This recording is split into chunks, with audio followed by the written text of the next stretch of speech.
Welcome to Good Morning KU. I'm Maddie Ireland. And I'm Bentley Leonard. And Bentley, finals week next week. How are you feeling? I don't even want to hear the word finals. No, actually not that bad. I have a test later today, so then done with that class, and I have a paper due, project due tomorrow, and then luckily only 2 tests next week. But they're early in the week, so I have to start studying sooner. Yeah, that's how mine are. 2 tests next week, a lot of papers. This week is actually going to be a lot busier than next week, getting all the papers turned in, finishing up class. Yeah, definitely. But it's kind of bittersweet because you walk in and then you're like, oh man, it's cool. But then you walk out and you're like, yes, I'm almost done. Exactly. Yeah, and then also this weekend coming up, we have Mother's Day. Right. Do you have any plans for that besides studying? Mostly studying. Since I'm so far from home, I'm not going to go home. My mom was here this last weekend, so spent time with her. What about you? No, probably just studying because I don't feel like driving 4 hours when I should be studying. Right. So. But also, in other fun news, last weekend, Kansas had a pretty good takeaway from rowing. Our rowing team finally beat K-State. We meet them every year in the Sunflower Showdown, and since 2010, they've beaten us, taken the trophy home every year, and we finally beat them this year. It was amazing. I'll have 2 guests from my team later on in the show. We'll talk a little bit more about that. Congratulations. Thank you. And we also have another guest from a cappella group at KU, so after the break, we'll be back, and stay tuned.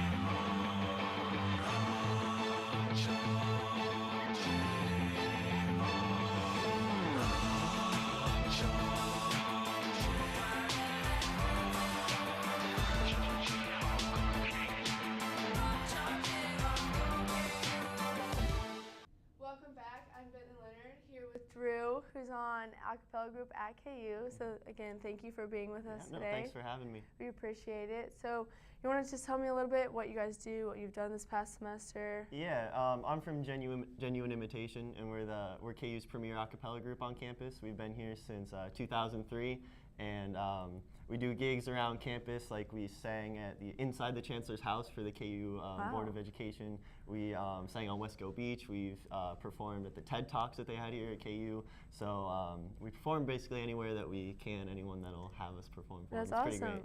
I remember seeing you guys out on Wesco, and that was fun. You guys did awesome out there. Thanks. Appreciate it. So how long have you been on the a cappella group here? This is my first year in the a cappella group. I'm a freshman this year, so I auditioned in the fall, and they took me in. So wow, congratulations. We're getting an early start on that. Yeah, it's pretty awesome.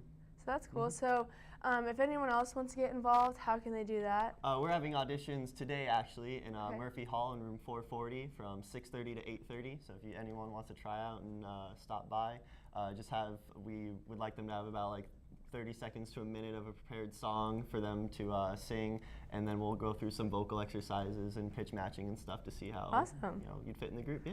I wish I could sing, but if I showed up, you guys would probably be like, "Oh, go away." We're open for everyone, so it's all good. Maybe I can clap. That too, whatever works. So what exactly do you do? I am the beatboxer for the group, or some people like to call it the vocal percussionist, so I make all the drum noises and everything with my mouth. All right, let's put together a little rap. You beatbox, I rap? Okay, all right, here we go. Here we go. Okay, here we go. His name is Drew. He sings at KU. He's on the a cappella group also, too. He beatboxes like a pro. We're on the Good Morning KU show. After this break, we'll come back, so please don't go. All right, definitely should not rap either. Can't sing, can't rap. You killed it. You killed it. That was awesome. Thank you. That was a good one. Woo. I'm impressed. But again, thank you for being here. Thank you for blessing us with your awesome beatboxing. Thank you. Pretty cool. And after the break, we'll be here with Maddie and the rowing team. Studious, courteous, community service oriented. These are just a few ways to describe Sigma Pi fraternity. But don't take my word for it. Let's ask the president himself. Oh, excuse me. I didn't hear you come in. I'm Ryan Brinker, founding father and president of Beta Delta chapter of Sigma Pi here at the University of Kansas. We're one of the fastest growing Greek communities here on campus, and now we want you to be a part of us too. For more information, go to kusigmapi.com. Welcome back. I'm joined now with Brooke Thuston and Jenni Hartzler, 2 seniors on the rowing team with me. Thanks for being here, ladies. Thanks for having us. So, I don't know about you guys, I'm still riding on the high of this weekend, winning the Sunflower Showdown finally. Yes. After what, 5 years? Yeah. Too long. Too long. Brooke, talk about what this win means for our team, for your senior class. I personally have never been more excited about a win. Like, it was the best race of my life. Just being down the whole race and then coming back to win it, there's nothing like that. But this race just, K-State's obviously a big rival for all of KU, and to lose every year, it's just like, it's so painful. And it was a big goal for our team to win this year. And since our freshman year. That's been our goal since freshman year, is to, I mean, it's always been win Big 12s, but it's like first and foremost to beat K-State at the Sunflower Showdown. And just 3 years that we've been here, to lose it every year has just been, it's kind of disheartening. So. Right, and you guys have been a very powerful senior class as a sophomore. We all just love having you guys as our seniors. Jenni, talk more about what the race was like to you. I know what it was like for me was absolutely crazy. There's a picture of us in the middle of the race. Yeah. I mean, I bet our adrenaline was pumping then. So talk about what it was like. It was very surreal. Like, I always talk about having out-of-body experiences, and so that was definitely one. I just remember off the start, we sat there for a while at the start, if you guys remember, and it was just, I feel like that anticipation was just building the whole time. Oh, absolutely. And we're just sitting there, just like, it was almost like too nervous. And so I remember sitting at the start, and then we finally got going and looking over, and I'm in 4th seat, so halfway through the boat, and the coxswain was even with me, and so I was like, oh no, that's not a good sign. And so then we shifted, they shifted, and they just moved through us. And so it was just like, it was frustrating, and like, I had a good feeling all week, so like, I knew we were gonna be okay somehow, but I was just kind of like, oh gosh, just like, don't lose the coxswain. Right. So I could hear the coxswain the whole time. I'm sure you could too. Oh, yeah. Right behind me, but just kind of hanging on to that. And then we finally kind of settled into our rhythm at the 1,000, I think, so halfway through the race. We're just like, okay, get the jitters out, like, we're fine, we know what we're doing.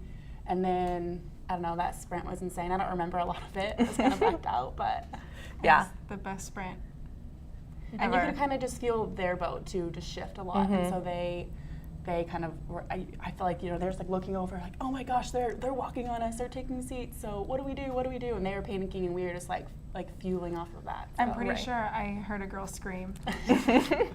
Pretty sure we were all screaming too at the end.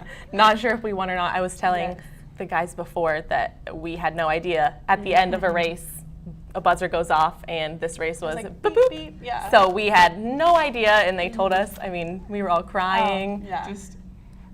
Maggie was banging on me. She was like slapping me in the back. It kind of hurt.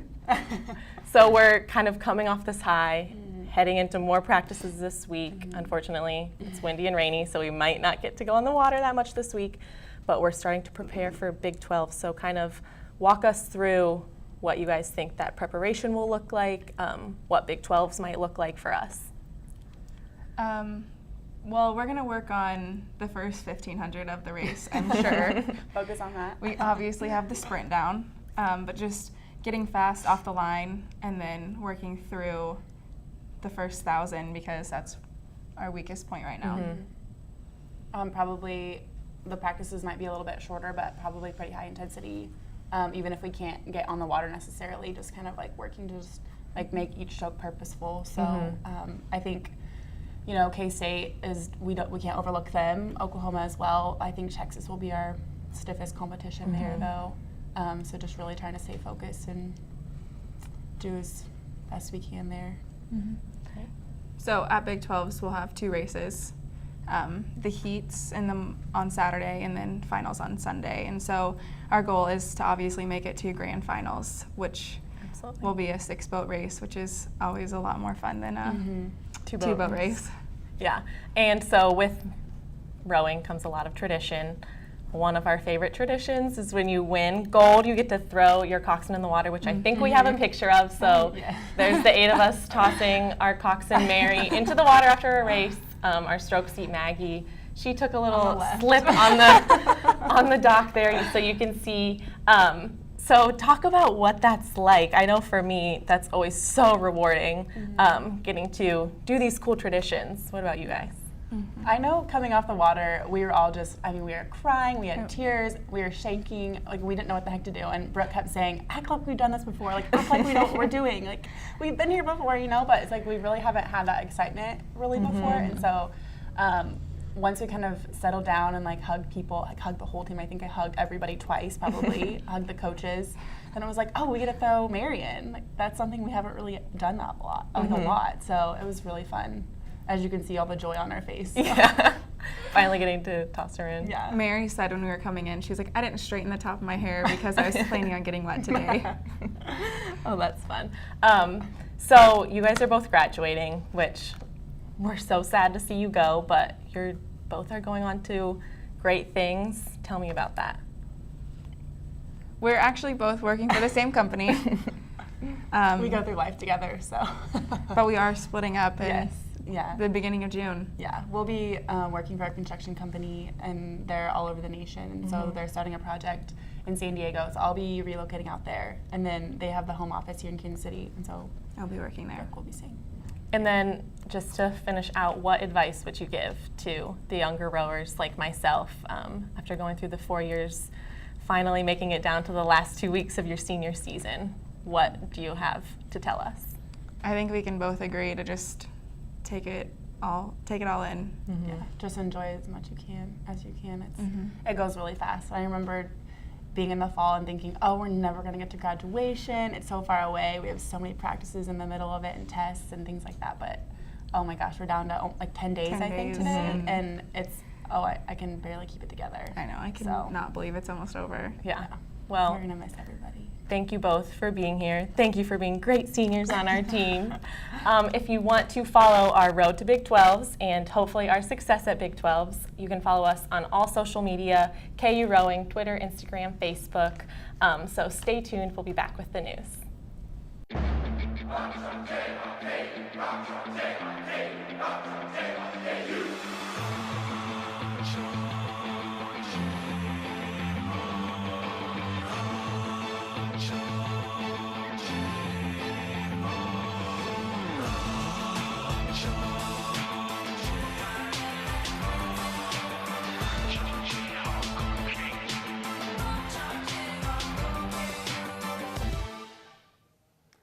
Welcome back. I'm Chris Blasky. And I'm David Dickey, and this is your Wednesday Good Morning KU news update.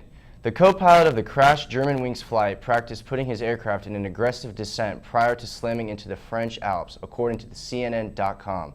Lubitz descended at multiple steep rates on the flight just before the doomed Germanwings flight. The co-pilot suffered from depression and is accused of intentionally crashing the aircraft. 3 bullets hit a Wisconsin mother while she was trying to protect her children.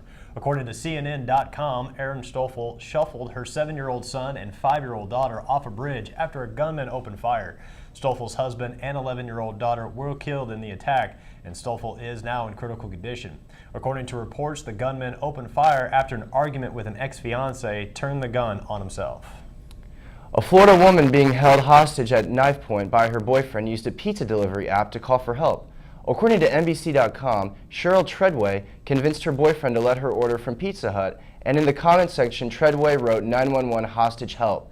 Pizza Hut alerted authorities who arrived before Treadway was hurt. The boyfriend was charged with aggravated assault with a weapon, battery, and obstructing justice.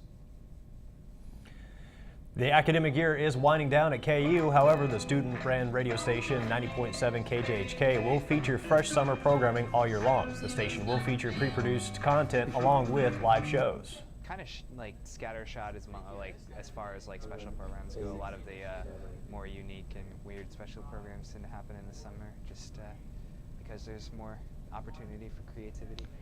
The radio station will resume full-time shows at the beginning of next academic year. In sports news, boxing fans finally got the fight they've been waiting for. This past Saturday, Floyd Mayweather took on Manny Pacquiao. Mayweather took some punishment early on in the fight and was hit pretty hard in the 4th round, but Mayweather rallied back and kept the fight going all 12 rounds. Mayweather connected 148 out of the 435 punches, and Pacquiao landed only 48 out of 429. Mayweather did win the fight by unanimous decision. The Kansas City Royals got back on track against the Cleveland Indians, winning 5-3 last night after dropping 2 of their previous games against the Detroit Tigers. The Indians jumped out to an early lead, but Eric Hosmer answered quickly with a 3-run homer in the bottom of the first inning. Hosmer finished with 4 RBIs on the day. The Royals will face the Indians tonight at 7:10 p.m. Stephen Curry has been named the 2015 NBA MVP. Curry received 100 of the 130 first-place votes needed to beat out Houston's James Harden. Curry has led the Golden State Warriors to a franchise record of 67 wins. He averages 23.8 points with 7.7 assists and 4.3 rebounds this season. The Golden State Warriors are currently tied in the Western semifinals against the Memphis Grizzlies. And that is going to wrap up our show today and for the semester. On behalf of the entire crew, thanks for watching, good luck on finals, and have a great summer.